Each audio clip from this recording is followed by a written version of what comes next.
Bueno.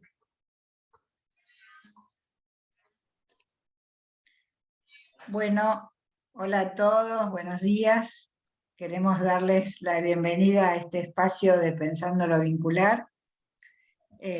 Para los que vienen por primera vez y para los que ya son habitués, les contamos que los primeros y terceros viernes del mes nos reunimos para compartir reflexiones y experiencias acerca de nuestras prácticas. Bueno, yo soy Susana Matus, integrante del equipo que organiza el Pensando. Quisiera, antes de dar comienzo a la mesa de hoy, contarles que nuestro próximo encuentro se realizará el viernes 4 de noviembre. Se titula Reflexiones teórico-clínicas acerca del envejecimiento o el más allá del envejecer. Contaremos con Silvia Olazo y Sol Chilifac, y también queremos invitarlos a la jornada anual sobre virtualidad, vínculos y transformaciones de nuestra clínica, a realizarse el sábado 3 de diciembre en forma virtual. En los diferentes paneles centrales contaremos con la participación de Daniel Feierstein, Daniel Levy, María Alejandra Tortorelli, Vicky Cohen, Miguel Toyo, Alicia Stolkiner, Ana Berecín, Susana Sternbach, María Cristina Rojas, Irene Meller, entre otros, así que bueno, los queremos entusiasmar.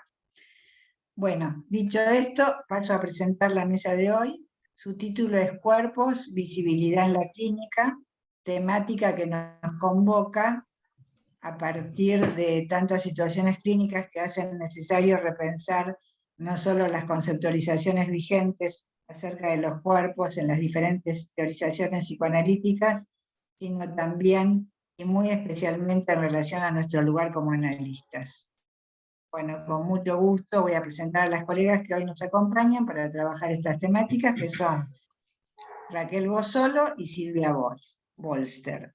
En primer lugar, le vamos a dar la palabra a Silvia, que es psicoanalista, ex miembro activo de la Escuela Freudiana de Buenos Aires, ex miembro del grupo El Brillo de lo Inútil, de Psicoanálisis, Filosofía, Arte, y entre otras producciones, contamos con intervenciones no tradicionales en la clínica psicoanalítica, junto con colegas de la EFBA, otro espacio en la escena psicoanalítica, la estética como experiencia, una manera barroca de aproximarse a la clínica, de un psicoanálisis, de una psicopoiesis, un relato clínico presentado en el taller que participa Silvia, que es cómo hacer psicoanálisis en el horror de una noche profunda, de la PPG, del que participa en la actualidad.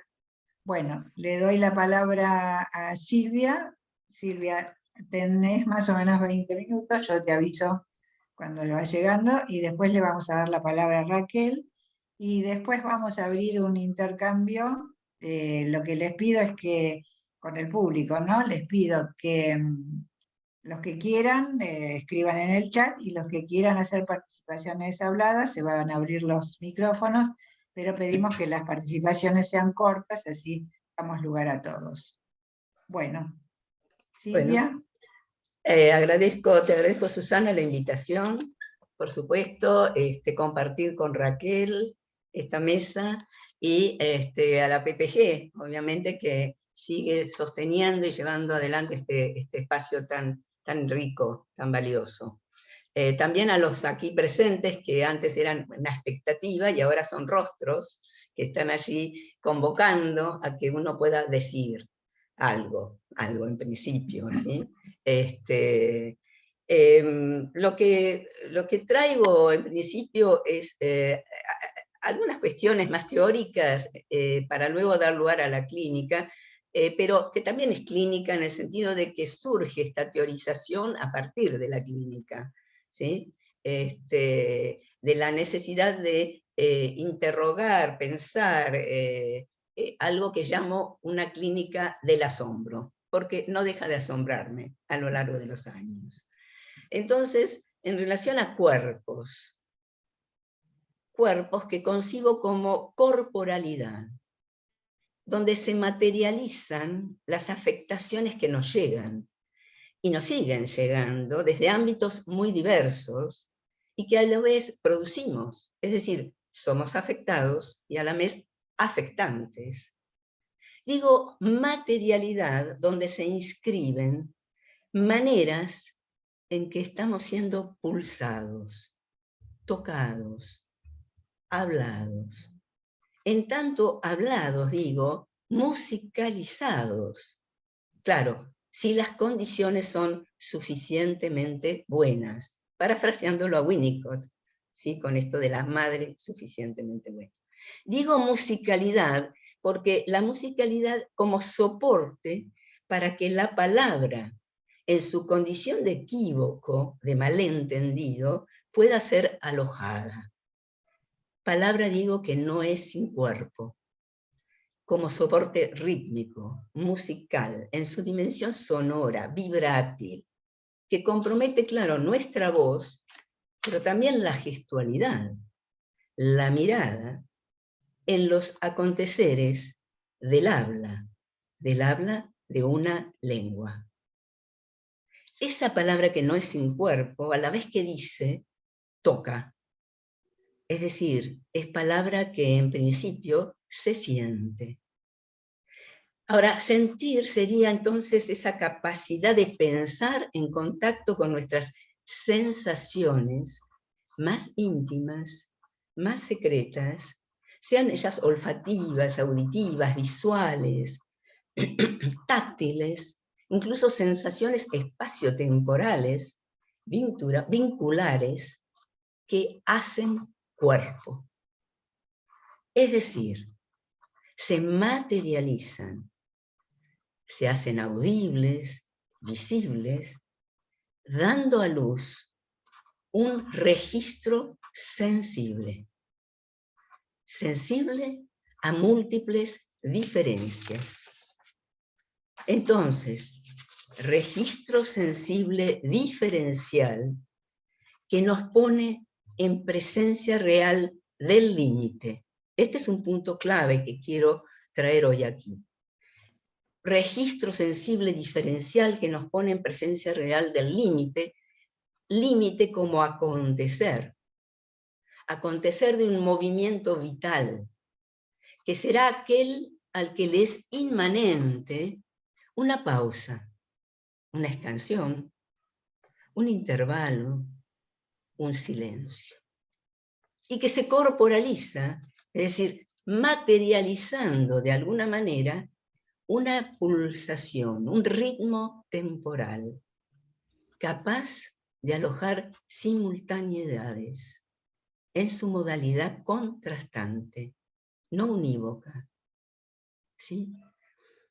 Ahora, no siempre estamos en presencia real del límite. Este es un punto que quiero poner a pensar aquí con ustedes. No siempre estamos en presencia real del límite. Eso abre la dimensión clínica de un trabajo de psicoanálisis y a la vez de un trabajo de psicopoiesis. Porque la ausencia de límite trastorna, en principio, esta dimensión pulsante, vibrátil, sensible, contrastante de la corporalidad como experiencia humana de vida, ¿no? Donde se van a inscribir y se inscriben constantemente las vicisitudes, sí, de la palabra, pero también de la gestualidad, de la voz, la mirada, el toque, y pongo sus puntos suspensivos, porque eso abre a toda una dimensión que luego podemos ver. Claro, se inscriben si las condiciones son suficientemente buenas, pero cuando hay ausencia de límite, cuando se produce ese trastorno, se disuelven las diferencias, se disuelven los contrastes, precipitándose lo inercial, al modo de estados inerciales, que generan padecimientos cuyos efectos, por un lado, se hacen audibles en medio de lo que se dice, pero también se visibilizan en relación con lo que acontece en medio de las afectaciones de nuestra corporalidad. Por ejemplo, nos encontramos en la consulta con situaciones de inhibición, parálisis, asfixia, perplejidad, también de descarga, estados de frenesía, ansiedad, nerviosismo, etc. Bueno, esto nos compromete como analistas a indagar las causas. Yo digo, bueno, están las causas inconscientes, las causas en las relaciones vinculares, de la conflictiva, de lo vincular, también las causas socioculturales, ¿no?, que hacen a la dimensión política de nuestra existencia como seres comunitarios. Pero, y esto lo quiero puntuar, simultáneamente nos convoca la necesidad de hacer algo con esas sensaciones secretas, íntimas, que se han vuelto oscuras, inquietantes, amenazantes, tortuosas, como presentificación de lo siniestro, como efecto de presión. Después podemos abrir esta idea y noción de estar bajo presión de, y que muchas veces se naturalizan. En la consulta se visibilizan como cuerpos tomados,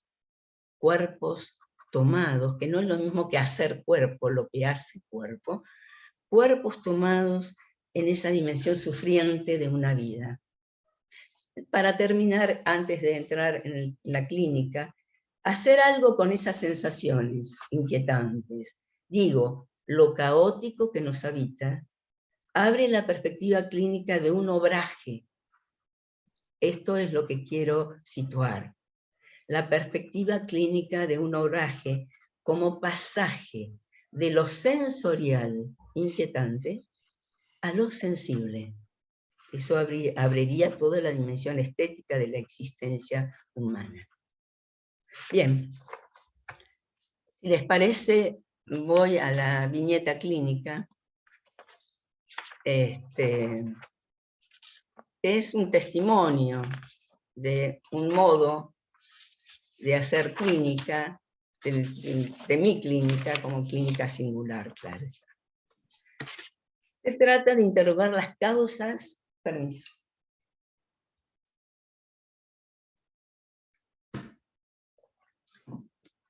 del padecimiento que trae a la consulta Lucía. Es una joven universitaria.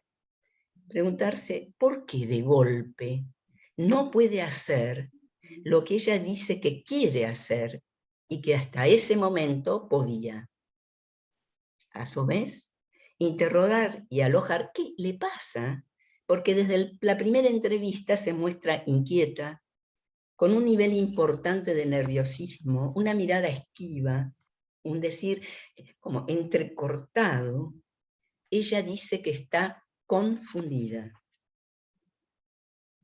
Yo digo que algo pasa, se los digo, esto lo vamos a saber después, pero digo, algo pasa en su vida previo a la consulta, que reaviva en ella vivencias que tiene, imágenes visuales, pero sobre todo auditivas, sensaciones corporales inquietantes que ella siente, y que a la luz de su análisis las refiere a algo sucedido a repetición en su infancia y que sigue activo, vigente aún, provocándole sufrimiento en su vida.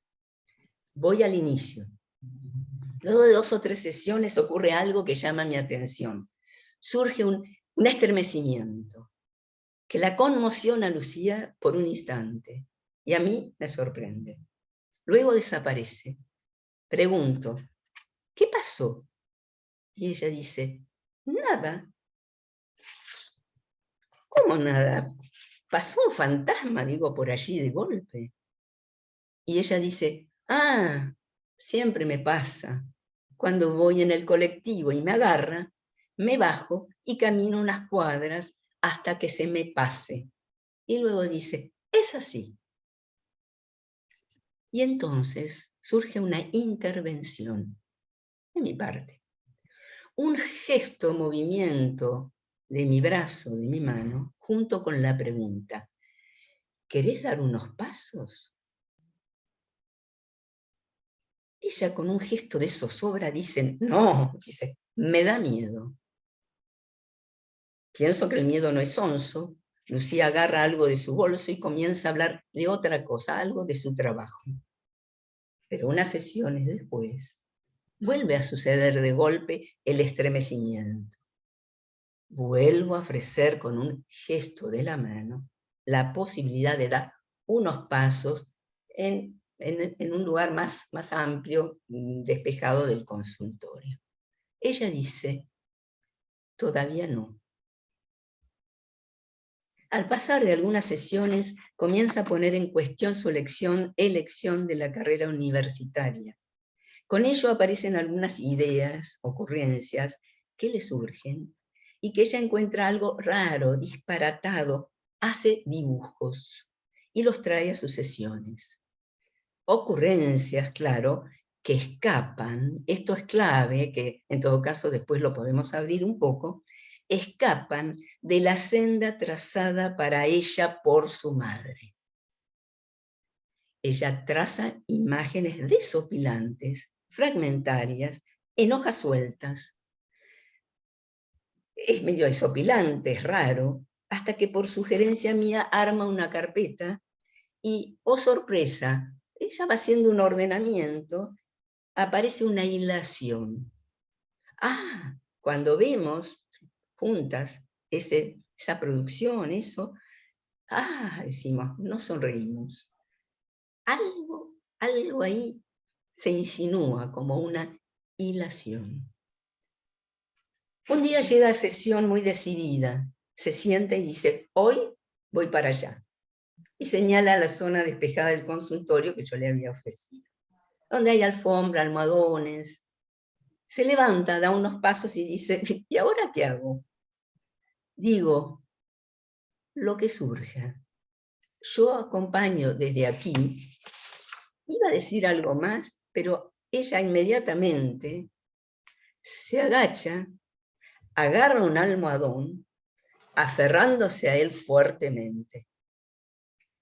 Unos instantes después, inicia un movimiento, lentamente, abriéndose un espacio entre el almohadón y ella.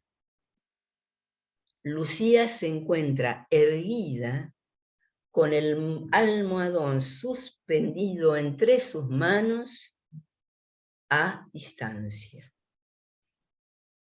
La intervención que surge es, digo, allí el eje, dándole su tiempo. Instantes después, lleva el almohadón y lo deja junto con otros. Se sienta al lado de ellos, hace una pausa, quedando inquietud. Luego se levanta, va realizando secuencias de movimiento de distinta duración, recorriendo el espacio, seleccionando 1, 2, 3 almohadones, luego un cuarto, los reúne en ángulos diferentes, haciendo cada vez en cada ocasión una pausa. En un momento gira la cabeza, me mira y dice, ya está. Hace un gesto de levantarse de golpe, digo, tranqui, dándole su tiempo. Inclina la cabeza e inicia un movimiento pulsante, irguiéndose lentamente, digo, hasta llegar al eje. Luego da un paso, otro, digo, muy bien, paso a paso. Se sienta diciendo, no sé qué pasó, pero se siente re bien. Bien, la pregunta que abro es, ¿qué surge? La pregunta que surge es, bueno, ¿qué pasó? ¿Qué pasó? Entonces, antes de abrir al diálogo, les comento esto que trae Derrida en la escritura y la diferencia en relación a Artaud, sobre la representación cruel. Miren lo que dice Artaud, que para mí es una genialidad. Dice, experiencia productiva de su propio espacio, espaciamiento, es decir, producción de un espacio que ninguna palabra podría resumir o comprender, en cuanto apela a un tiempo que no es ya el de la linealidad fónica. Y se pregunta, ¿cómo funciona Artaud? ¿Cómo funcionaría la palabra haciéndose gestos? Dice, queda al desnudo la carne de la palabra, su sonoridad, su entonación, su intensidad, el grito. Lo que queda de gesto oprimido en toda palabra. Entonces, volviendo a Lucía, para ir finalizando, Lucía en un momento dado entra en una situación de crisis y comienza a transitar ese otro espacio a elección. Va transitando de lo que llamaríamos de la linealidad fónica del discurso con sus tropiezos al despliegue escénico de ese otro espacio, que después yo lo llamo libre movimiento, lo podremos ampliar. Pero el punto es que ella decide en algún momento, varias sesiones, realizar secuencias y realiza algunas secuencias de movimiento, pero en un momento se apoya en un plano de la pared, permanece allí, ¿sí? Apoyada allí, y de pronto emerge un grito, sonido, grito desgarrante, que impacta porque no se sabe de dónde viene.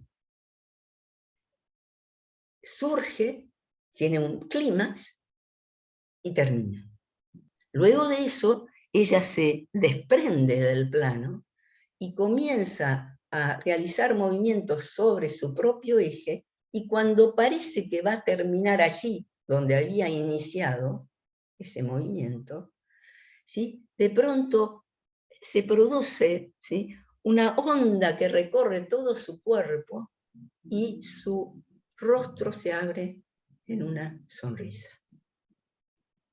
Entonces, finalizando. 2 minutos. Sí, ya termino con esto. En medio de esta crisis, Lucía dice, es que no le perdono a mi madre lo que me hizo. Pregunto, ¿qué te hizo tu mamá? Ella cuenta del encierro.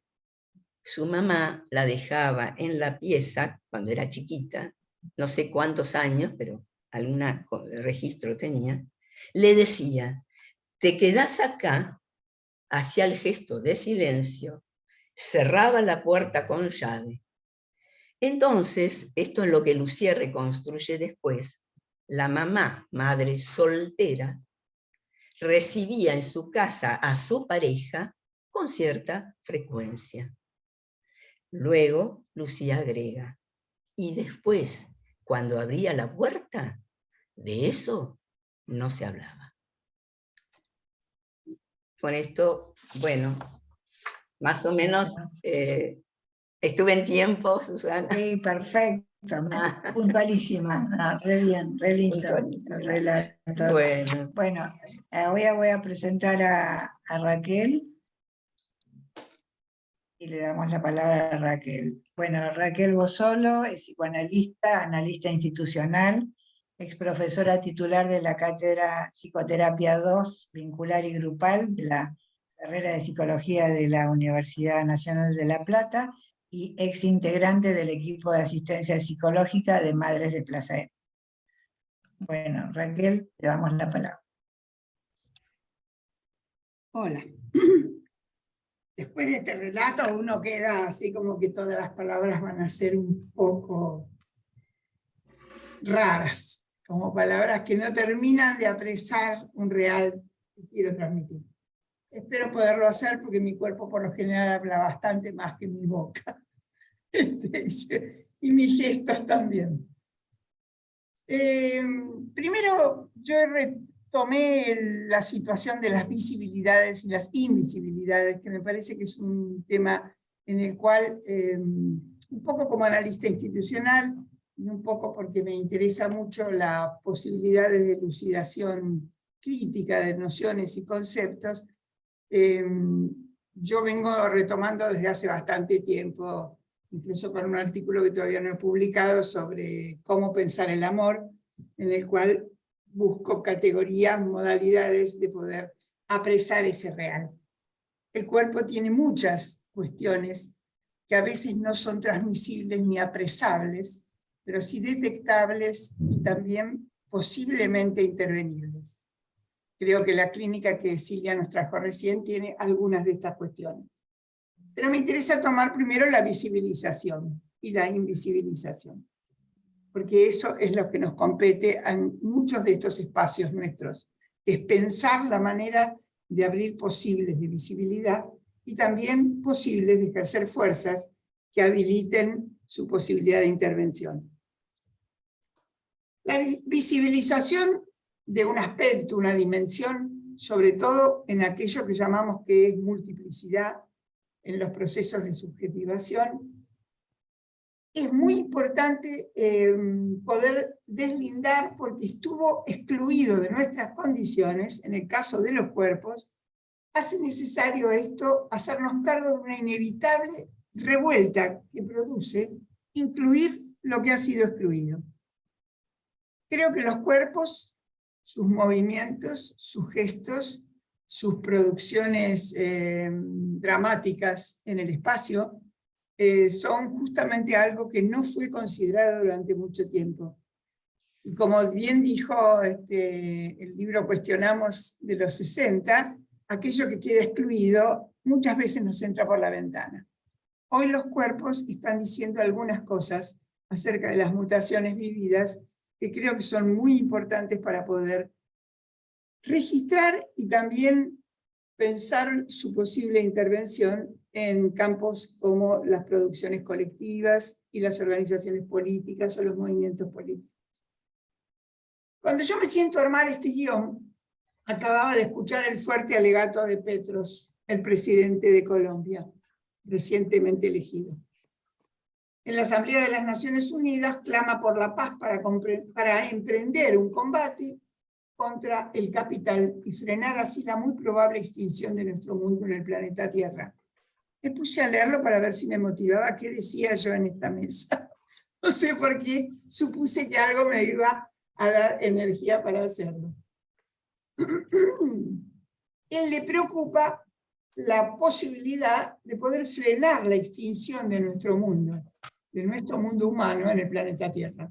No resulta cotidiano escuchar a un jefe de Estado que cree en la posibilidad de construir otro mundo y ejercer una fuerza en ese sentido. No importa solo acordar o no con su planteo, algo se hace visible en su reclamo. La vibración de esta anomalía de creer en las posibilidades de transformación produce algo que me resulta muy extraordinario. Empiezo a sentir que estoy bailando en el Titanic frente a lo que él está relatando. Estas condiciones sitúan un pensamiento en mi cuerpo afectado. Hoy tenemos que pensar sobre los cuerpos en condiciones en que muchas de las tecnologías que aplicamos, como esta, trabajan sobre ellos de una manera que nos resulta bastante poco pensada hasta ahora, alrededor de los efectos que tiene y del trabajo que hace hacia una individualización absoluta que impide trazar un vínculo. Hay una anécdota interesante que me gustaría traer que tiene que ver con la música.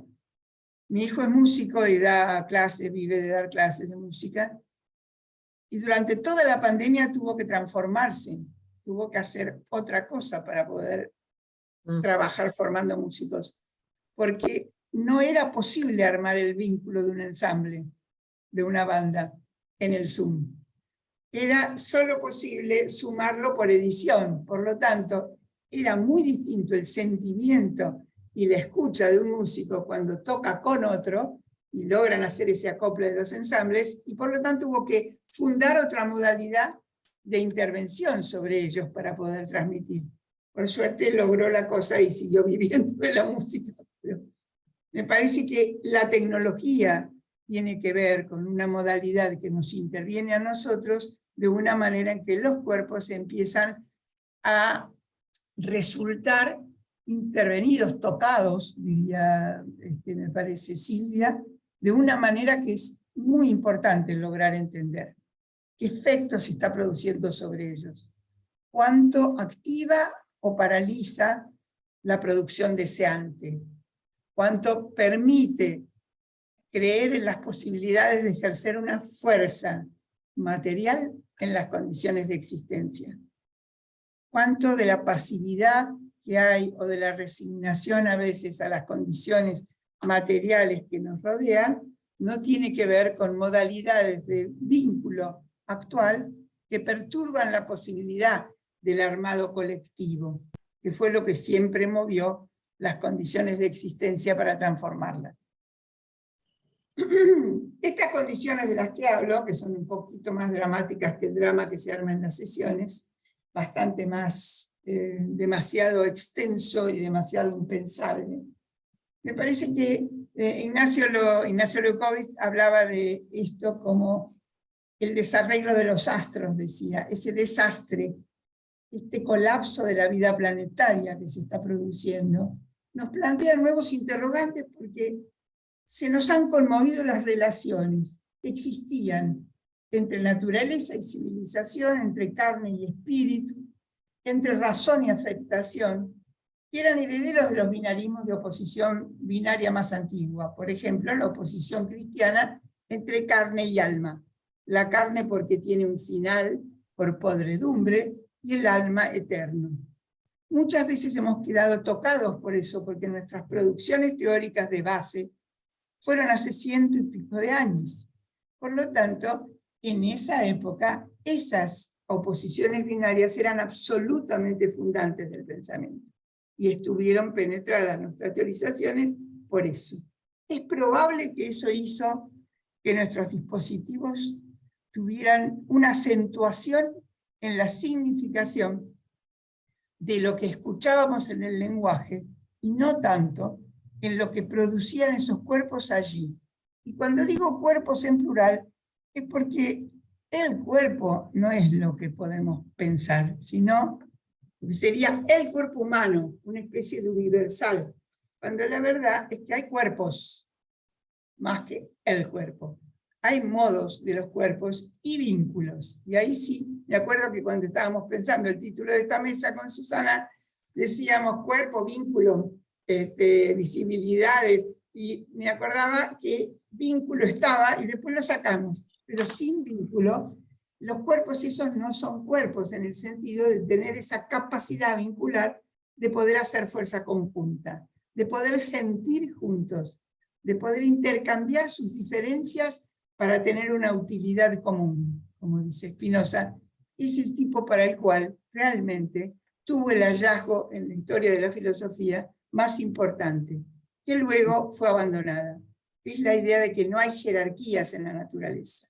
Ahora, fuimos tomados por la psicología, también a veces por el psicoanálisis. Hubo momentos en los que fue el productor de nuestra teoría principal, Freud, toma el proyecto de psicología para neurólogos de una modalidad en la que está integrado la cuestión del cuerpo y la psique.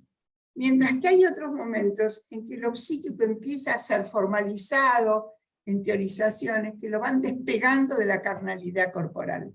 Como si algo de aquella vieja oposición volviera a aparecer y volviera a ensombrecer lo que el cuerpo puede estar enunciando, lo que puede estar expresando. Es decir, el clima de expresión hoy pasa a ser un campo fundamental para poder trabajar clínicamente. El clima de expresión de un grupo, el clima de expresión en un staff de una institución, el clima que se va armando habla de un vínculo y de una producción a veces amorosa, a veces cruel, a veces de diferentes maneras que puede darnos indicios de lo que está ocurriendo, y es en ese mismo plano que tenemos que intervenir. No en el plano de la personología individualista, en que en general terminamos moviéndonos muchas veces, trabajando sobre lo que afecta a esa persona, pero no tanto el tipo de clima que se produce con otros en su relación entre cuerpos.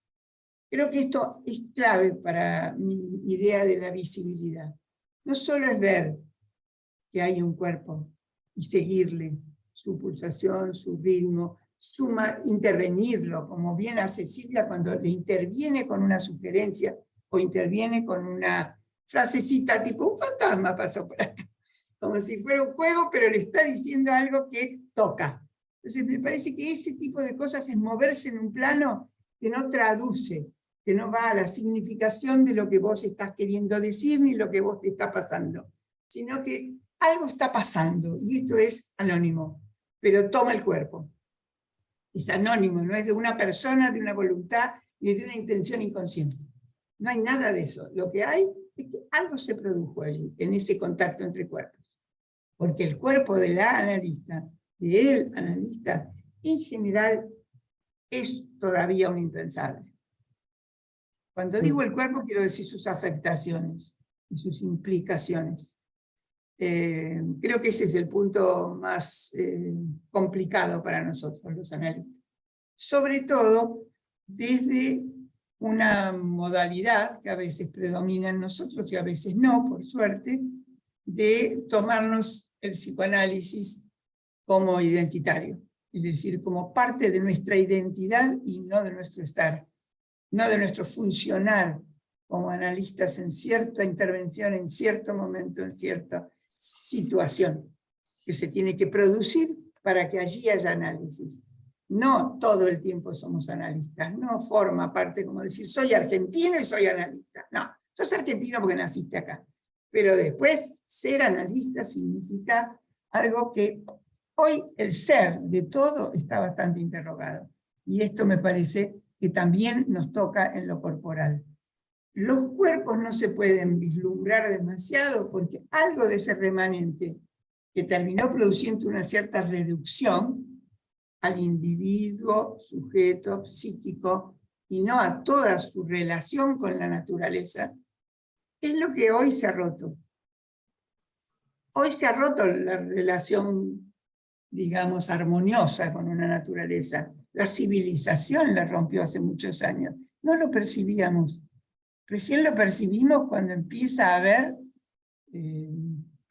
desastres, es decir, desórdenes monstruosos que colapsan nuestra existencia y nuestra manera de vivir en armonía con una naturaleza. Porque la desarmamos de tal manera esa armonía con nuestras intervenciones, no la cuidamos, igual que a veces no podemos cuidar los cuerpos, que logramos que se enloquecieran. Y ahí sí, para esa locura, como dice Bifo, no tenemos muchas armas. La locura que arma la propia naturaleza de nuestros cuerpos cuando se afecta y vive caóticamente el mundo y no puede intervenir, no encuentra ejes, líneas para poder hacer fuerza. Y me parece que ese punto es un punto muy actual, pero que nos compete desde hace mucho tiempo, la relación con la naturaleza. Y la relación con la significación o con la detección de otro tipo de cuestiones, que no son significados, están ocultos y tienen que aparecer en superficie, sino que a veces están en superficie y sin embargo nosotros no los tomamos en consideración porque no forma parte de nuestra herramienta conceptual de qué es lo que tenemos que tomar en cuenta para poder intervenir allí. Creo que es el sustrato material del cuerpo físico, creo que hay algo que tiene que ver con un cierto desprecio occidental por la materia. Es decir, que quedó subordinada a la razón como la carne se subordinaba al espíritu, o debía hacerlo al espíritu. Freud logra romper eso cuando valora el gesto inconsciente, la sexualidad, pero claro, habla de un mundo en el que la sexualidad era el tema, porque había sido reprimido, sofocado, porque buscaba otros canales de expresión.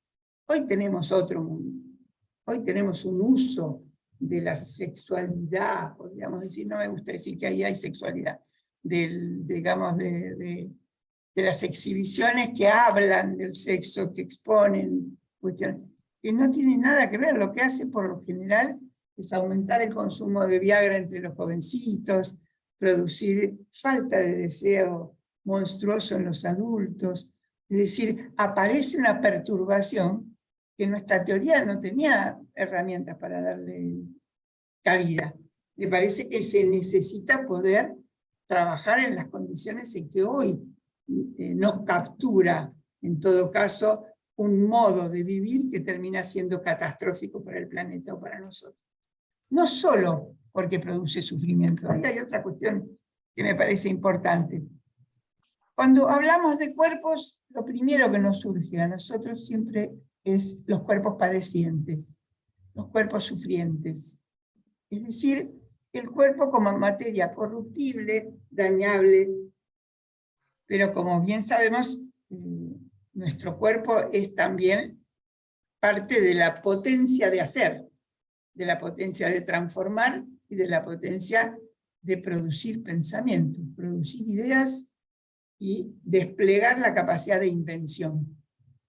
Invención que no solo es de artefactos, de técnicas, de modalidades teóricas, ¿sí? De literatura, de arte, de música, también es intención de construir mundos, de armar vínculos con otros que muestren, digamos, que expresen, y con el otro tenemos un común porque somos la misma naturaleza. Y que muy probablemente tenemos ese común para desplegar posibles nuevos, porque esa potencia existe en la biología humana. A veces nos olvidamos, yo creo que incluso yo he escuchado a veces esta situación que me preocupa mucho, que es quedar condenados a siempre estudiar la materialidad de ese cuerpo y la fragilidad del cuerpo en el paciente, jamás en el analista. Jamás pensar qué le está pasando al analista con lo que siente, con lo que lo afecta, lo paraliza, lo irrita, le permite hacer una vibración, lo pone contento. ¿Qué le está pasando? ¿Y por qué no lo tomamos en cuenta? Porque por lo general, yo creo que incluir esa dimensión es romper, es ahí sí provocar una especie de revuelta en lo que han sido nuestros insumos preferenciales de trabajo, que son el sufrimiento y la precariedad y la fragilidad del cuerpo de los analizantes, nunca nuestro.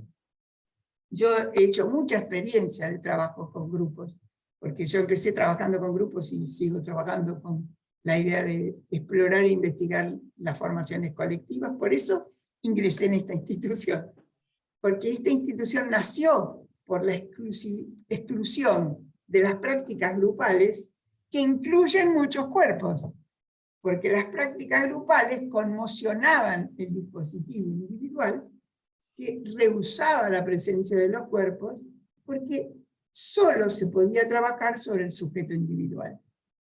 Esa prohibición de la IPA, que origina que un grupo de psicoanalistas en Buenos Aires produzcan esta institución, porque quieran tener un lugar donde pensar sobre sus prácticas, me parece que es fundante de un movimiento que está dentro de nuestra institución. Está ese movimiento, hay interrogación sobre eso.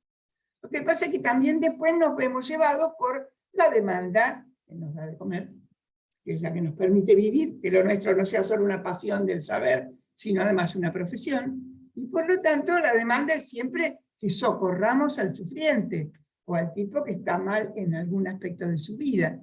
Me parece que ahí hay algo que tenemos que poder diferenciar, para volver a tomarnos como también material de un insumo que compartimos con el paciente. Lo que experimentamos nosotros es posible extraerlo para poder trabajar sobre eso, sobre esa aceptación y también sobre la implicación.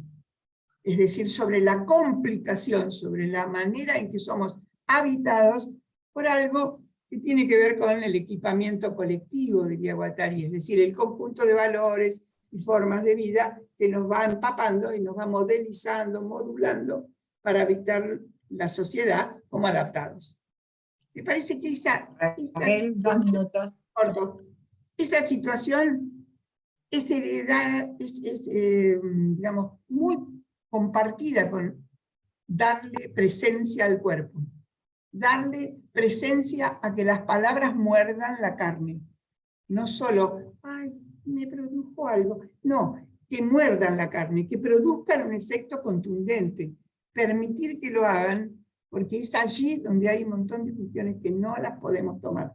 Si tomamos todos solamente la situación de mirar al paciente y trabajar sobre un individuo, y no su cuerpo con todos los otros cuerpos que lo habitan. Paro. Ok. Bueno, mil gracias, repuntuales. Abrimos, si Patricio quieres abrir los micrófonos. También, sí, Silvia, No, si querés. sí, quería apuntar algo Dale, porque dale. es en consonancia y no lo llegué a poder, pero es muy en consonancia con lo que dice Raquel, de Dale, dale. acuerdo absolutamente, que tiene que ver con lo ilimitado. Cuando traigo esta cuestión de la presencia real del límite es porque estamos bajo presión de esto que es lo ilimitado. Este es el problema tan gravísimo que tenemos. Entonces, cuando Berardi trae esta posibilidad de las abstracciones, ¿no? Sin límite, uno puede abstraer y habla de esto que decía Raquel, que hay una primacía del lenguaje, primacía de la palabra, pero como jerarquía, eso hace daño, digo. Por eso es esta necesidad de la presencia real del límite, porque se trata de conmover lo inercial que se muestra en la escena transferencial, sí, pero a la vez la posibilidad de realizar un obraje que pueda convocar a otros a participar, digo, testimoniando de lo que de lo contrario resta como un peso imposible de sobrellevar en soledad. Porque no hay cuerpo solo, pero hay soledades. Y digo, el verdadero infierno es quedar aislado de los otros o de las otras. Pero el punto central al cual me parece que estamos tratando de situar es lo ilimitado y qué operatoria se pone en juego, tanto en un análisis como, bueno, en los aconteceres. Bueno, ya Bien. mucho para ir conversando. Así que primero tengo a Nélida que tiene ganas de decir algo y le pido a Patricio que abra. Hay dos opciones, pueden escribir en el chat o pedir la palabra y yo les voy dando la palabra, ¿sí? Nélida. Bueno, primero saludarlas y agradecerles porque en el momento en que ustedes entraron no tenía habilitado el micrófono y no podía hablar, con lo cual me desesperaba y hacía gestos. Y pensando, y tomando esto, voy a tratar de ser breve porque me entusiasma demasiado el tema, así que me voy a contener. Pensando en esto del cuerpo y las corporalidades y los analistas y las limitaciones, pensaba y me resonaba todo el tiempo que lo del cuerpo, en parte, antes de pensar en formalizar teóricamente, me lo enseñaron los pacientes. Me lo enseñó la clínica. Claro. Como yo tengo un problema, que para mí siempre fue un problema, que por ahí si le encuentro el límite no lo es tanto, me resulta muy difícil no hablar con gestos, con movimientos de mano, con el cuerpo bueno, dejándolo quieto. Nunca fui una analista que se quedaba quietita, inmóvil, hablando, ¿no? Y era un problema, en serio, ¿no? O sea, que yo decía, uy, esto va como en contra de cierta formalidad. Ellos me enseñaron, me hicieron saber cómo ciertas intervenciones desde lo que me implicaba en ese momento y podía manifestar, producía un efecto. Y por ahí, para no extenderme, si podés, me gustaría, Silvia, que hables un poquito más del límite, porque también hay algo de lo del límite que sería no todo vale, ¿sí? Exacto, exacto. ¿No? De eso se trata. De eso se trata, ¿no? Aunque bueno, Sí, los sí. ojos se llenarán de lágrimas, pero no nos ponemos a llorar necesariamente a la par. Podría ser, ¿no? Bueno, nada, prefiero escucharlos a ustedes, pero tenía ganas de transmitirles Bueno, esto. gracias, Nélida. Ahí voy abriendo algunos que preguntan y después van respondiendo, chicas. A ver, Ileana Fischer está por ahí con la manito, si querés abrir. Hola, ¿qué tal? Bueno, primero Raquel, Silvia, hermosas presentaciones, me han hecho pensar mucho en un tema que vengo pensando y un poco por aquí viene mi pregunta para que me ayuden a seguir pensando. Respecto a la presencia real en simultaneidad y en diferencia del otro en el tiempo del espacio analítico, pensar de qué, si es que creen que la intervención tiene un efecto diferencial cuando se produce en esa presencia real y en simultaneidad, ¿no? O sea, el paciente y analista juntos en el consultorio y no a través de Zoom. Entonces, sí, la presencia real, digamos, del cuerpo del analista produce un efecto diferencial sumado a la intervención verbal, ¿sí? Donde el cuerpo del analista está un poco más restado a través del Zoom, y en caso de que crean que sí, que hay algún tipo de efecto diferente, metapsicológicamente, ¿cómo lo piensan? Es decir, ¿qué función ocupa el cuerpo real del otro en la economía psíquica simbólica del sujeto? ¿Sí? Un poco voy a poner en marco mi pregunta, que a partir del tiempo de la pandemia, pensando en los cuerpos adolescentes, en tiempos en los que algo de lo pulsional empuja y hay que tramitar, vengo pensando qué pasó con esos cuerpos y esos empujes pulsionales que tuvieron que hacer una tramitación e inscripción de algo del orden de lo genital en ausencia del cuerpo real del otro semejante. Entonces, ¿qué sucede allí en esa ausencia y qué sucede allí, como decía hoy Silvia, la presencia del otro con que algo hay que hacer? Entonces, digamos, mi pregunta lo traigo desde la clínica porque no quiero traer un tema que no es objeto de la exposición, que es la cuestión con adolescentes, pero el marco en el que vengo pensando es esto. ¿Qué le aporta el cuerpo real a la intervención y cómo lo piensa? Gracias. Bueno, por ahora, si no hay nadie más que haya levantado la mano, pueden explicar si quieren. ¿Puedo decir algo entonces? Vale, sí, claro.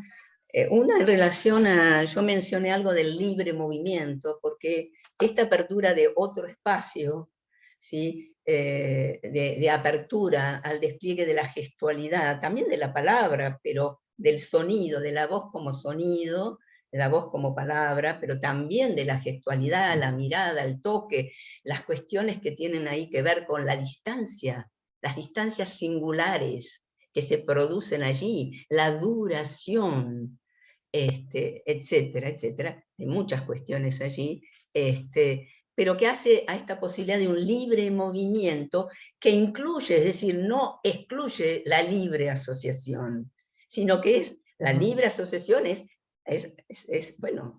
una posibilidad de ese libre movimiento que implica una libertad que no es sin límite.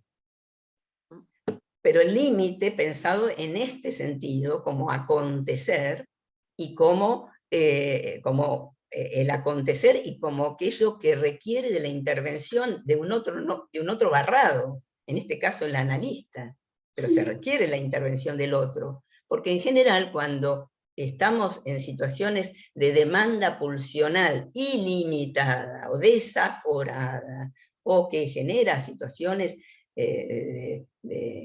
bueno, está lo que el cuerpo es capaz de hacer, como decía Raquel, pero está lo que el cuerpo es capaz de soportar como goce, como fijación de goce, mortífero, mortificante.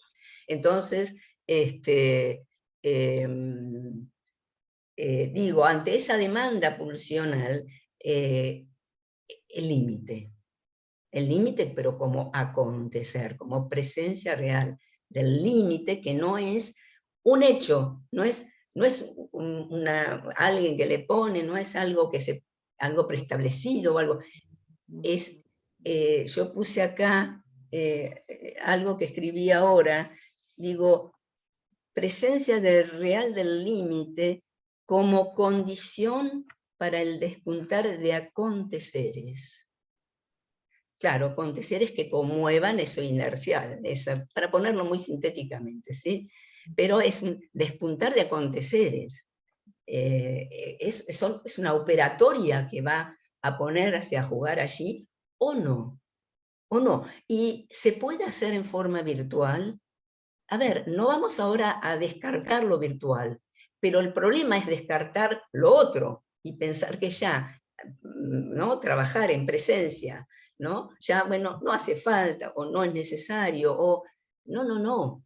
La virtualidad nos trae posibilidades. Hoy está Milagros, por ejemplo, de acá presente, gracias a que estamos en la virtualidad, y hay muchos otros, muchas cosas podemos hacer en la virtualidad, pero no tenemos que olvidar que esta posibilidad que yo traje hoy es prepandémica, obviamente, de poder dar con ese movimiento, si querés dar unos pasos, ahí, en presencia, y con la afectación de nuestra corporalidad, que no es la de quien consulta solamente, es la corporalidad como afectaciones que hacen también a nuestra vulnerabilidad como analistas, que es lo que trae Raquel, poner a jugar nuestra vulnerabilidad.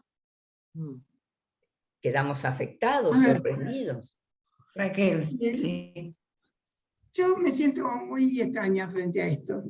En primer lugar, me parece que la acentuación del límite es parte y pariente de la acentuación de que atendemos para aliviar sufrimiento. Es la idea de que la pulsión contiene algo tsunámico, digamos, que va a perturbar un cierto orden necesario. Me da la impresión de que ahí hay algo, no sé, como una matriz del pensamiento, como una cosa muy detrás de nuestras teorizaciones, que hoy en día además hay muchas cosas que muestran que no terminamos de entender lo que pasa con, por ejemplo, la pulsión desatada. Creo que siempre se dijo que había crímenes pulsionales, crímenes pasionales, crímenes que eran desbordes de todo aquello que necesitaba ser contenido, necesitaba ser disciplinado, necesitaba ser reprimido. Y me parece que eso fue un modo de subjetivación, un modo de la humanidad, una cultura, un hombre. Hoy no hay manera de trabajar sobre los femicidios, sobre la violencia sobre las mujeres, sobre la trata, sobre el cautiverio de mujeres y la crueldad de quienes las aprovechan, que no es solo para la ganancia, sino por una serie de circuitos por los cuales están cumpliendo un ritual, como dice Rita Segato, de inscripción en su comunidad patriarcal. A mí me da la impresión de que hay cuestiones que nosotros no terminamos de aceptar, que el acontecimiento rompe todo, rompe y produce otra cosa.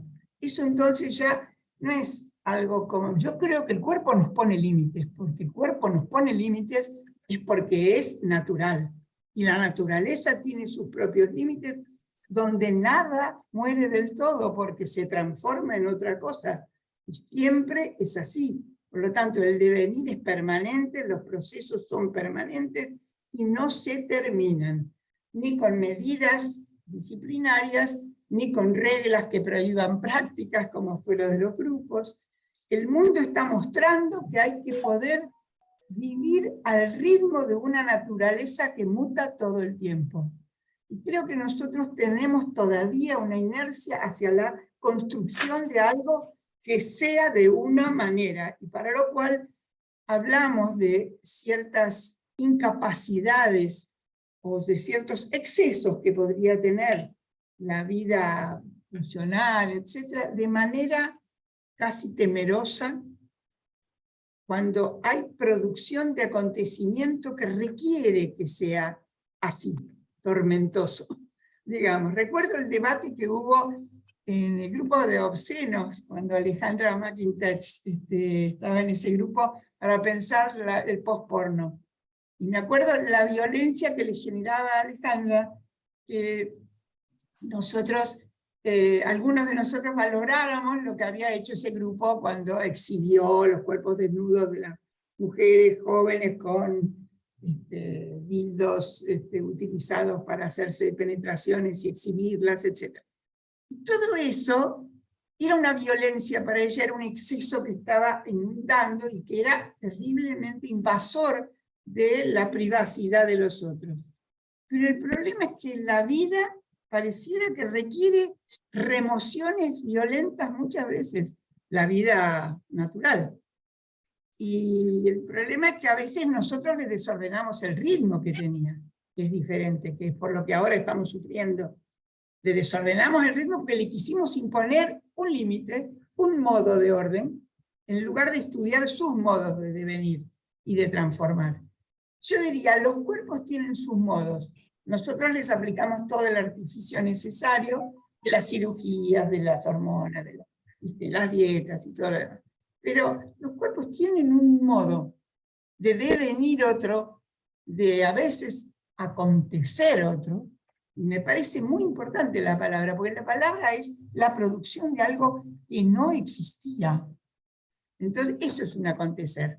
Entonces, a mí me parece que allí hay una fuerza en esa, que a nosotros nos produce cierta incomodidad. Hay algo de cierta necesidad de gobierno civilizatorio sobre el asunto. Hoy en día, la división entre el odio y el amor en la política y toda esta discusión que hay. Temperatura en Cava. ¿Cómo? ¿Cómo? En Buenos Aires. Algo se está mezclando, por favor. Alguien dijo algo, no sé qué. Yo ¿Me lo dijo a mí? No, quería decir, alguien había interrumpido, Silvia, por favor. No sé. ¿Quién era que dijo eso? Quería decir algo porque acá me parece que hay un malentendido. Voy ordenando. No sé, se metió algo que interrumpió, pero que no era una pregunta. Así que termina Raquel, termina, no era una pregunta. Alguien debía tener desmuteado el micrófono. Así que termina Raquel, te doy a vos, Silvia, y después termino ahí. preguntar algo también. Dale, sí. Termino ahí, porque me parece que es muy difícil llegar al nudo de esta cuestión. Es muy difícil. Me resulta difícil porque sé que hay un a priori frente a lo que estoy planteando que desordena la posibilidad de un diálogo tranquilo. A ver si puedo retraducir algo antes de que vos, Silvia, digas, porque me parecía interesante, porque se reproduce un poco lo que charlamos cuando estuvimos preparando la mesa, que me parece que es como sumar distintas perspectivas, ¿no? A mí me parece que la perspectiva que trae Silvia es una perspectiva de una clínica más tradicional, por decirlo de alguna manera, que tiene que ver con las problemáticas que nos siguen apareciendo en el consultorio y que me parece re interesante porque tiene que ver con el cuerpo sufriente, ¿no? Me parece que la perspectiva que traes vos, Raquel, tiene que ver con este cuerpo potencia, ¿no? Con un cuerpo como aquello que motoriza transformación y no solo en relación al sufrimiento.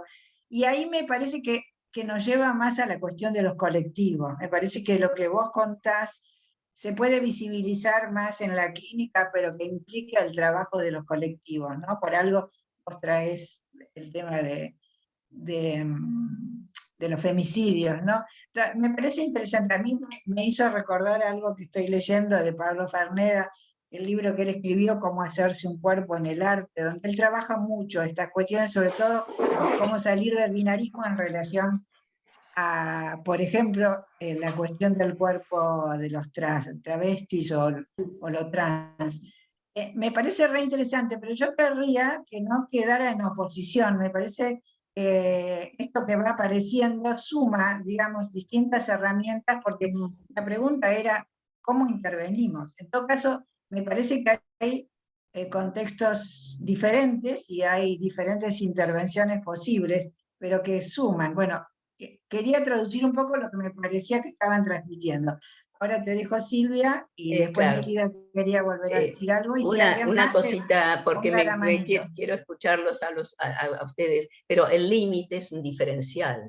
El límite no es un ordenamiento de las cosas, ni es coartar, ni nada. El límite es algo son aconteceres al modo de un diferencial, pero que tiene efectos justamente de pasaje, ¿no? De algo que no anda bien o algo que pasa, sea de una manera u otra, a una posibilidad de realizar, etcétera, etcétera. Pero tiene que ver con un diferencial. Esto es porque Sí, el caos, cuando se dice que hay que ordenar el caos, es una falencia. El caos es ingobernable. Entonces, es el arte el que en todo caso nos va a mostrar qué hacer, un saber hacer con el caos, que no es ordenarlo, precisamente. Entonces, ahí entra toda la pregunta, ¿no? de acuerdo. Estamos de acuerdo. Sí, eso Sí, sí. sí, sí. Bueno, pero a ver, ¿quién más?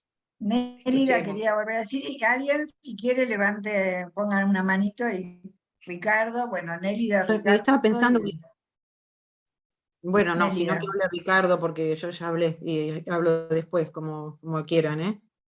Lo que pasa es que Bueno, quería decir algo en relación a lo que Dale. venía diciendo dale, Raquel. decí Dale, Nélida, no hay dale, problema, dale, Nélida. tenemos tiempo, Me parecía que tenemos había un tiempo. ejemplo, ¿no? Yo tengo un compañero que viene trabajando, bueno, hasta ahora que ya se retira en el hospital, durante 30 años más o menos en la guardia. Y la guardia de psicología, psiquiatría en la guardia general, de un hospital general, es muy particular, por decirlo rápidamente. Y entonces estaba pensando en esto que Raquel traía, a ver porque lo estaba uniendo también con lo que decía Silvia, o sea, que no como opuestos, sino que hay algo de lo pulsional que puede afectarnos de tal manera que podemos querer dominar. Por ejemplo, que el policía no suelte al que está en un estado desbordante, ¿no? Un estado, ¿no? Que me empieza a pegar trompadas por todos lados, y entonces que eso lo domine y ahí así lo entrevisten. Este compañero que escribió un libro que es muy interesante, un loco se subió al avión, es muy, muy piola, que editó Utopía, que podría presentarlo acá tranquilamente. Es interesante todo el recorrido que hace con distintas situaciones de estas, o sea, en el sentido de sáquele las esposas y exponiéndose porque le ha pasado de todo, porque ha ligado algún bollo, se imaginarán que esto no es Disney lo que estoy contando, ¿no? Pero me parece que es muy interesante en relación a esto que de lo que no toleramos probablemente nos surja con mucha más fuerza el querer dominarlo. Creo que hay algo de esto, ¿no? Estaba pensando en las escenas de violencia en las sesiones. Sí. Lo que implica, por ejemplo, de alguna manera, no hay que poner un tope allí, ¿no? Bueno, nada, lo dejo abierto y como lo quería traer como ejemplo que me parecía que era bastante gráfico. Ricardo. Bueno, tengo muchísimas cosas para comentar, para preguntar, un poco para discutir. Y ahí la tengo digamos, de oponente, no sé si es oponente a Raquel, ¿no? Los que trabajamos con los vínculos familiares, a mí me pasó que hace muchos años que me encontré concretamente con el drama de que me afectaba mucho ese nosotros que es la sesión familiar, y me encontré con que esto del analista, el análisis práctica afectada, para lo vincular es como el primer paso para ver cómo se trabaja persistentemente eso de corte y ligadura, es decir, en cuáles son las condiciones para poder pensar juntos, digámoslo así, ¿no? Y en ese sentido, un eje, por ejemplo, que Silvia nombra conceptualmente, me parece muy bien, es diferenciar el registro sensible, lo que le pasa al analista, la regulación del goce también del lado del analista, ¿no? Respecto de lo que es un verdadero obstáculo contratransferencial. Yo me acuerdo que en épocas de antes se confundía mucho, ¿no? Desde mi contratransferencia sentí, ¿no? Y eso fundamentaba una intervención, ¿no? Hay un campo transferencial y la afectación nos dice o nos hace sentir en qué momento tenemos que correr un poco la silla para atrás o desviar la mirada para poder seguir pensando, para decirlo de alguna manera. Por otro lado, pienso que Raquel y Silvia es como que nos plantearon una cuestión de distintos grados de resolución del microscopio o de la mirada, ¿no? Digamos, hay una escena que es una escena muy íntima, como la que plantea Silvia, y hay otra mirada, y ahí quiero decir algo que todavía me encuentro pensando estos días, ¿no? Yo a veces cuando la gente dice, bueno, la pospandemia, me parece que queda corta la idea de pospandemia. Lo que pasó con la pandemia para mí fue un catalizador de algo que, por ejemplo, Berardi venía planteando como cambio de época, pero que ahora cayó fuertemente en la ficha.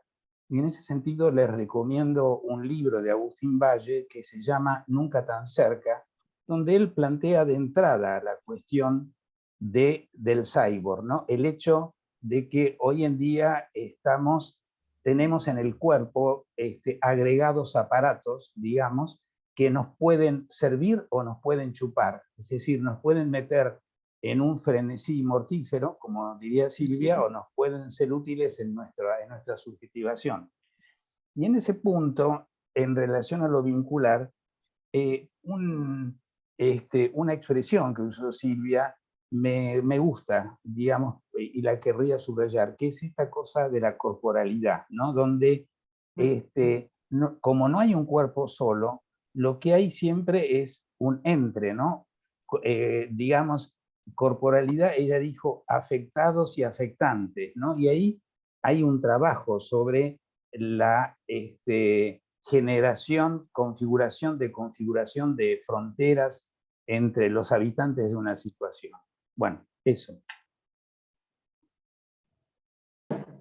Bueno, Raquel, ¿querés comentar algo? Me parece que es muy difícil esto, porque me parece que la idea, primero, la idea de intertransferencias, durante mucho tiempo me entusiasmó y fue el comienzo de empezar a pensar en otras maneras, como la implicación. Me acuerdo del trabajo en derechos humanos, donde usábamos muchísimo este tipo de conceptos, de nociones. Me parece que no me termina de resolver lo que quiero plantear. Cuando yo estoy planteando que se acentúa el sufrimiento, yo estoy de acuerdo con Silvia en que la idea que ella está exponiendo no está planteando el orden, está claro. Yo exagero en el sentido de que hay algo que termina siendo una presión para, como dijo Nélida, gobernar algo que nos resulta un tsunami imposible de procesar, y obviamente frente a eso aparece una inevitable necesidad de ordenar, pero no tiene que ver con lo que yo seguramente di a entender. No es la idea de que se quiere ordenar todo el tiempo el caos. El caos es ingobernable, pero es una operación que hacemos los hombres de ver la cosa caótica. La naturaleza tiene una lógica por la cual las cosas resultan para nosotros caóticas, porque hay lógicas que no entendemos muchas veces. A mí me preocupa mucho la disociación entre el saber médico, la disociación nuestra, que en general seguimos diciendo que lo traumático es porque hay algo que supera el nivel de elaboración del cerebro humano, de la capacidad de procesamiento del cerebro humano, y resulta que no es la capacidad del cerebro humano. Resulta que el cerebro humano no es lo que creíamos cuando eso se postuló. El cerebro humano tiene una capacidad de devenir, de mutar, de alterar sus circuitos, de recurrir a otra neurona y hacerla vivir, de producir neuronas que creíamos que no podían existir. Ha cambiado la ciencia básica de los cuerpos, la base material, física, biológica, química. Y nosotros hablamos de cosas antiguas que ya no son, y sobre eso teorizábamos y hablábamos de que fue traumático por esto, porque excedió la capacidad humana. No, excedió en todo caso en ese sujeto por ciertas singularidades, y es diferente. No es la humanidad, no es el cerebro humano. Es decir, me parece que hay investigaciones, me parece que lo que viene diciendo, ¿cómo se llama este muchacho que viene a dar clases en la asociación actual? Pablo Farneda. No, Pablo no, que vive en París. Miguel Benazayac. Miguel Benazayac viene escribiendo sobre estas investigaciones cuestiones casi elementales que nosotros desconocíamos. Yo recuerdo una charla sobre lo traumático con Alejandra, no sé, con mucha gente, que realmente se mantenían ciertas teorías que hace muchos años que ya no son válidas. Entonces, a mí me parece que toda la teoría del cuerpo potencia empieza a poder ser posible de ser estudiada cuando uno va, y no va prejuiciosamente, frente a la cuestión físico-química de la materia de un cuerpo. ¿Se entiende? Me parece que hay cosas que ahí están y nosotros seguimos hablando como si supiéramos de eso, no sabemos nada. Entonces los que saben son los que investigaron, que han sido reconocidos internacionalmente y son los últimos premios Nobel. Por algo es así, porque hay algo de eso. Ahora después veamos qué pasa con otras cuestiones que nos producen sí problemas.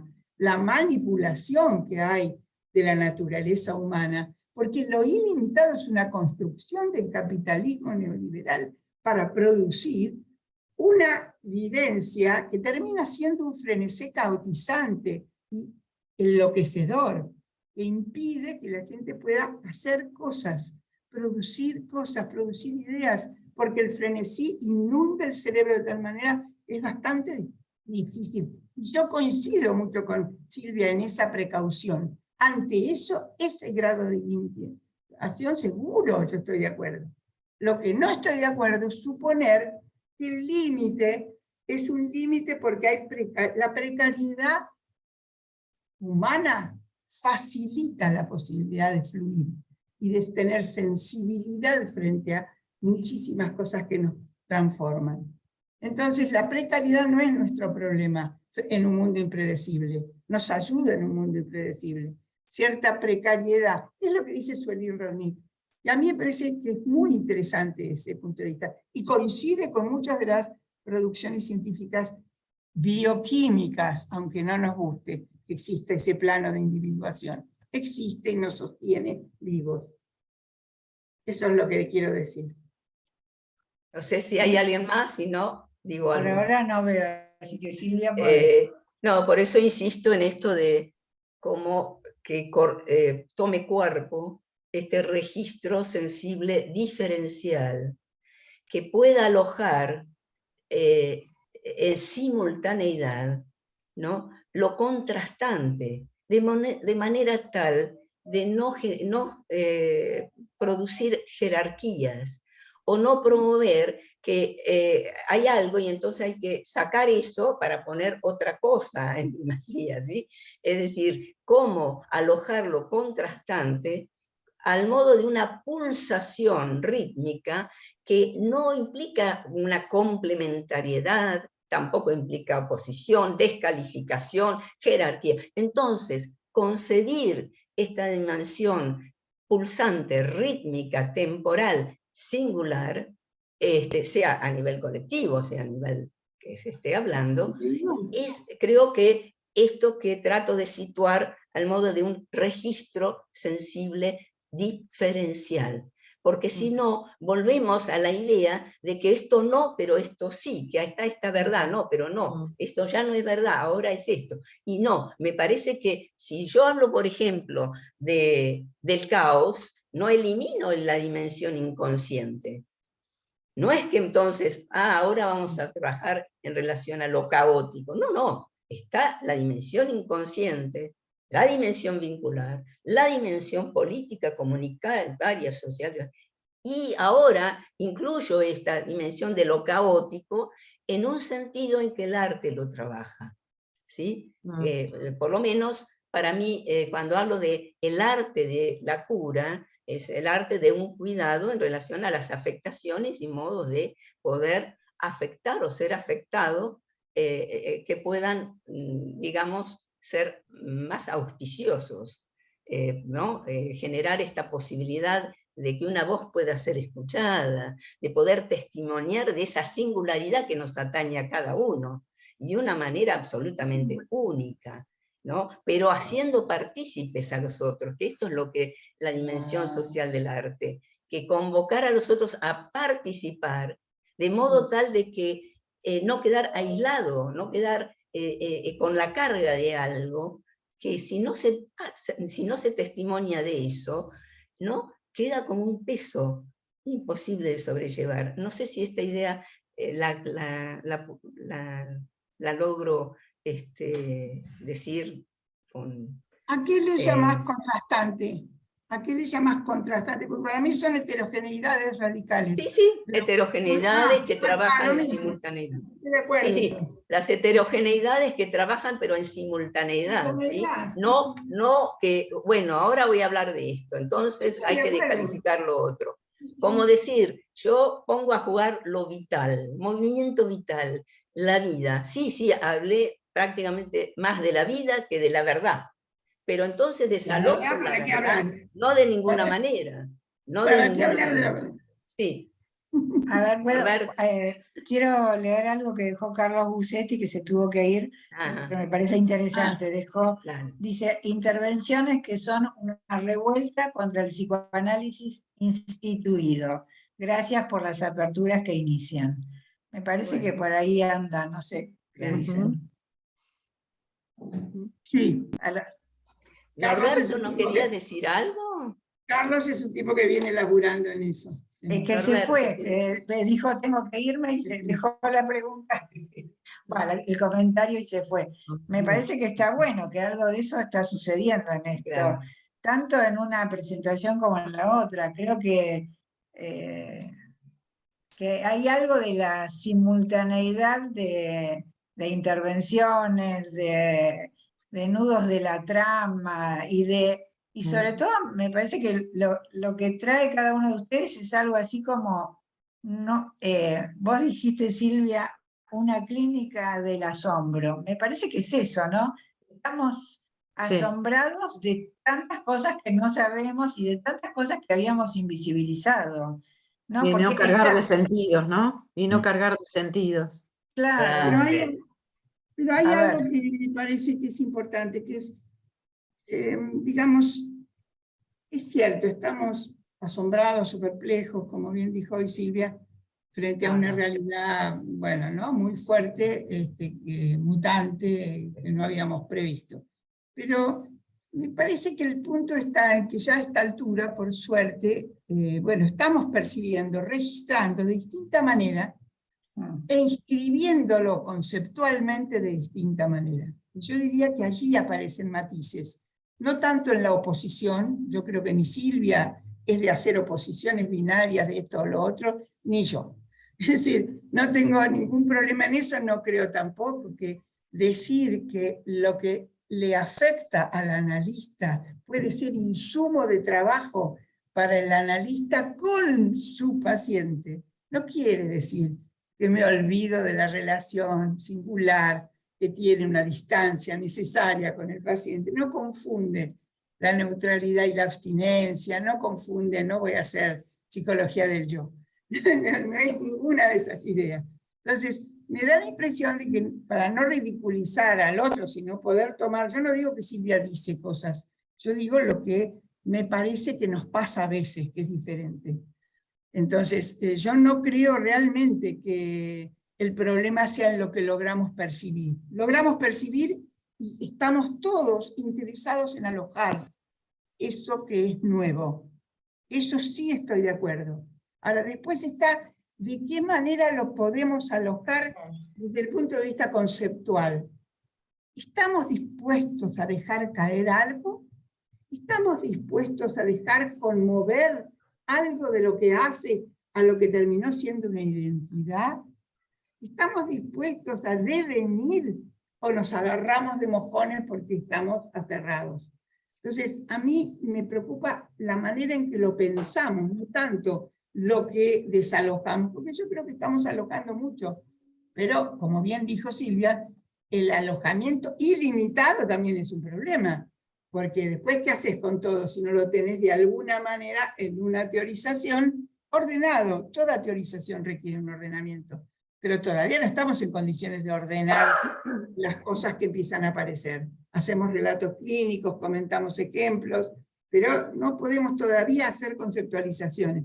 Me parece que a mí me preocupa qué podemos alojar y qué podemos producir como nuevas nociones que nos permitan transformar también nuestra posición cuando trabajamos. No solo tenerlas, sino nuestra posición teórica, nuestra manera de estar con el cuerpo, pero también con los conceptos. Okay. Y creo que la demora siempre. Y con Sí, Norberto Norberto quería está decir... pidiendo... Ya lo vi, ya lo vi. Ricardo. Dale, Norberto. Desmuteate, Desmuteate. ¿Dónde está? Haga. ¿Ahora se oye? Sí, dale, Sí, sí, se Se oye. oye. Bueno, ¿qué tal? Bueno, está de más decir que es súper valioso el diálogo que estaba ocurriendo, ¿no?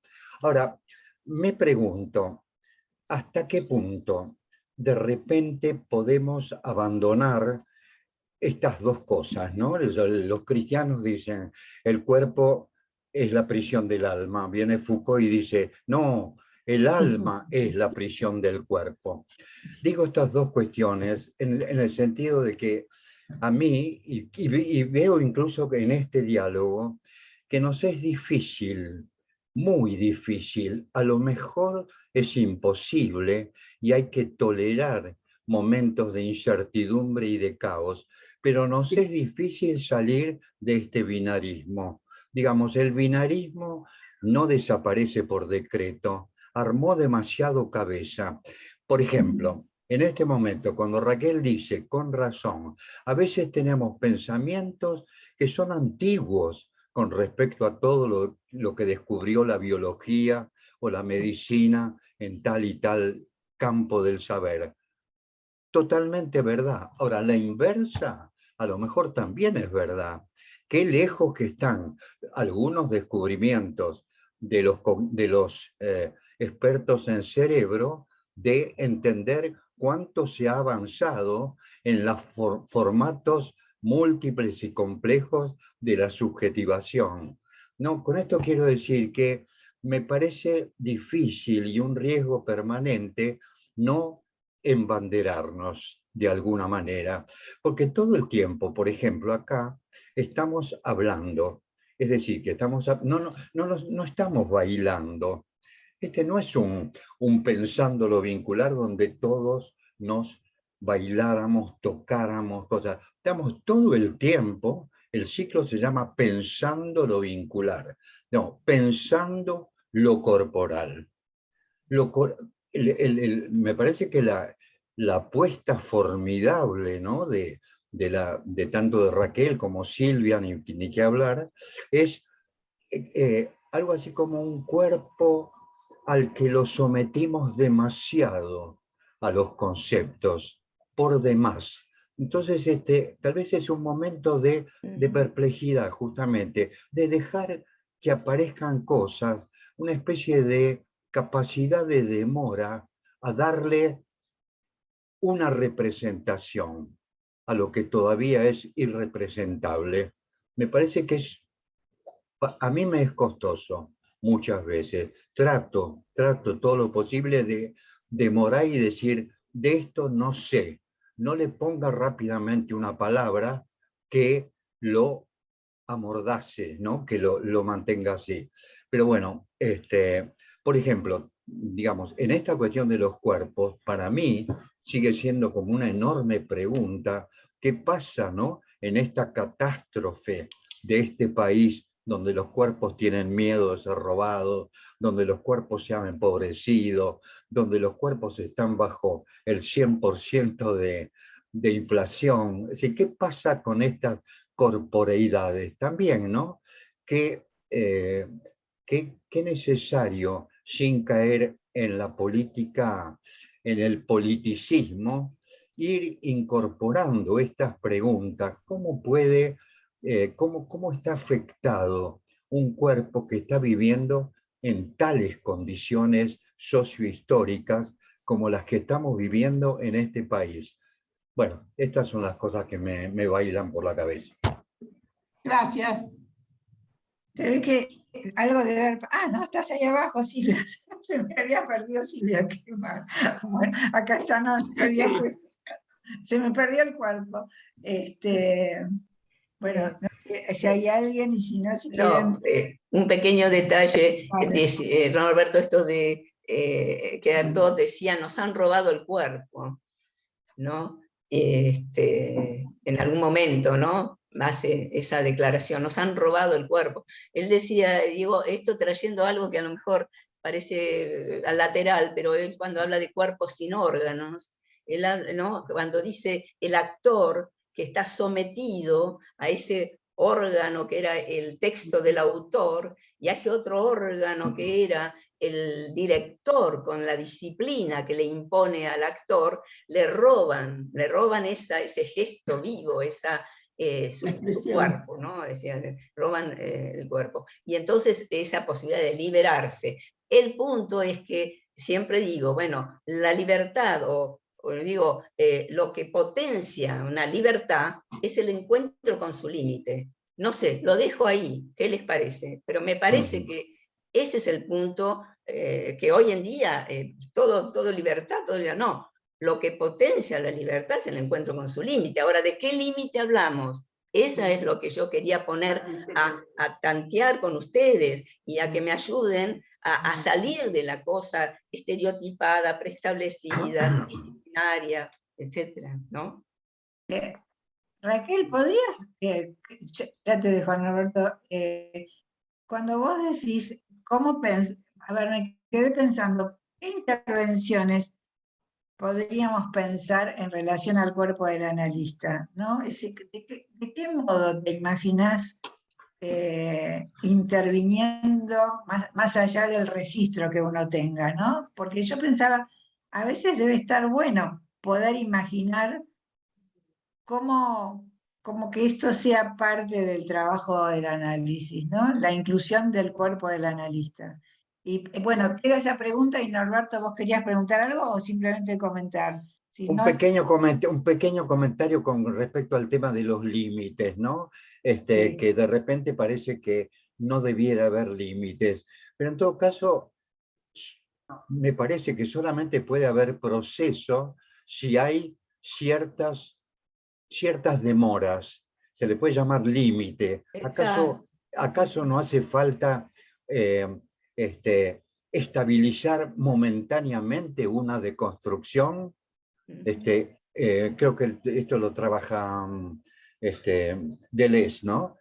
No una deconstrucción infinita, donde nunca apoyamos el pie en ningún lugar, ¿no? Como que debiéramos tener algún lugar para apoyarnos momentáneamente, para poder albergar eventualmente el devenir. Esto nada más. Sí, sí, coincido, me parece muy bueno lo que acabas de decir. Sí, totalmente. Sí, sí. La, Imprescindible. dos cosas. La apoyatura es ya para Deleuze una nueva apoyatura, nunca es la anterior, sino que hay apoyatura en el sentido de, pero no es que se apoya atrás, porque ahí vuelve a anular las posibilidades. Hay un devenir constante, eso sí es constante, no hay interrupción, pero hay una pulsación, yo estoy de acuerdo que hay pulsación y necesidad de contener, porque si no se contiene se imposibiliza el procesamiento de ese devenir. Con respecto a lo otro, yo tengo experiencias de coordinación de grupos en las cuales, digamos, se hacía desde la afectación común con los afectados, para decirlo. No se aceptaba la división de que había afectados por la represión política en la Argentina y había profesionales que ayudábamos a los afectados a pensar sus afectaciones y a procesarlas. Nosotros no fuimos así. Fuimos desde una afectación nuestra, es decir, producidos, estamos afectados, estamos ante esta situación de esta manera. No es homogeneizar. Una cosa es ser madre de desaparecido y otra es ser psicóloga. En general quedábamos transferencialmente en la figura de los que éramos como los desaparecidos, éramos los que habíamos zafado, en los que estábamos trabajando, por edad. Entonces ellas eran como nuestras madres. No era una homogeneización de que estamos afectados de la misma manera. Nadie se le ocurrió nunca preguntar eso. Me parece que en el trabajo con los adictos en el trabajo con muchísimas de las situaciones que se pueden leer más allá en la persona que se aplicó. Se pueden leer como una, por ejemplo, la idea de la política de la crueldad, de la que habla Rita Segato.